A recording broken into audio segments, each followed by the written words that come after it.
Lesson number 106 is about two-step equations, and our question first off asks us to solve.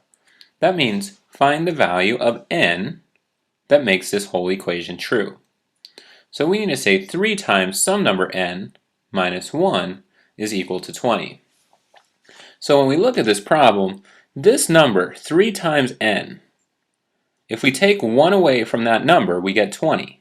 So this number, 3 times n has to be equal to 21, because if we take 1 away from 21, we get to 20. So 3 times what number is 21? Well, you must have said 7. N must be equal to 7, because 3 times 7 is 21. And that would be our correct answer in this problem. That's one way that we can solve any two-step equation. Figure out what you have to multiply by, then subtract to find your final answer. Let's write that up here. N is equal to 7.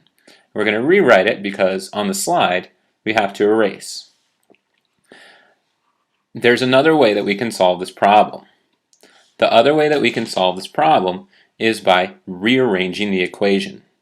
Now what we want to do is we want to get n to be equal to something. So in order to get n to be equal to something, somehow we've got to get rid of the 3. Somehow we've got to get rid of the minus 1. So we just have n by itself. Now in order to do that, what we need to do is add 1 to the left-hand side of our equation, because negative 1 plus 1, that's 0. So that would give us 3n plus 0, and that's exactly what we want. But whenever we change one side of the equation, we have to change the other side by doing the same thing. So we're going to add 1 to the right-hand side to balance everything out. So 20 plus 1 is 21. We're going to rewrite 3n is equal to 21. We're saying what number times 3 is going to give us 21? Well, that must be 7. And one way we could figure that out would be to undo the multiplication of 3 times n by dividing by 3. Because 3 divided by 3, we know that's 1. And then we balance out our equation by dividing the other side of the equal sign by 3. So 21 divided by 3, that must be 7. And we've got our answer. Notice, with the two methods that we use, we get the same answer. You can pick the method that you use, but knowing how to go through, like we did the second time, is important, especially if we have an answer that's not a whole number. Let's look at another example. Here we have 7a plus 4 is equal to 25. So 7 times a, if we add 4 to that, we get 25.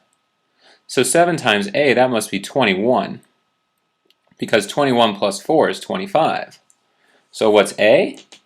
Well, a must be 3, because 7 times 3 is equal to 21, and 21 plus 4 is 25. So we can report our answer here of a is equal to 3. Now we'll go through it with our other method. The other method that we use, well, we'd subtract 4 on both sides this time, because we want to undo the addition of 4. And we'd get 7a plus 0, because 4 minus 4 is 0, we don't need to write that, is equal to 21. Now, in order to get a by itself, we've got to undo the multiplication of 7 times a, so 7 divided by 7, that's 1. We've got to balance everything out by dividing the right side by 7. So a is equal to 21 divided by 7, or 21 over 7, which must be 3. We've got our same answer, just a different method. When you have a problem like this, you can pick the method that you prefer. But knowing how to work through the second method, again, it's very helpful if we don't have a whole number answer. Our lesson practice will be on page 573. Make sure you've got your notes complete, and I'll see you during our next class.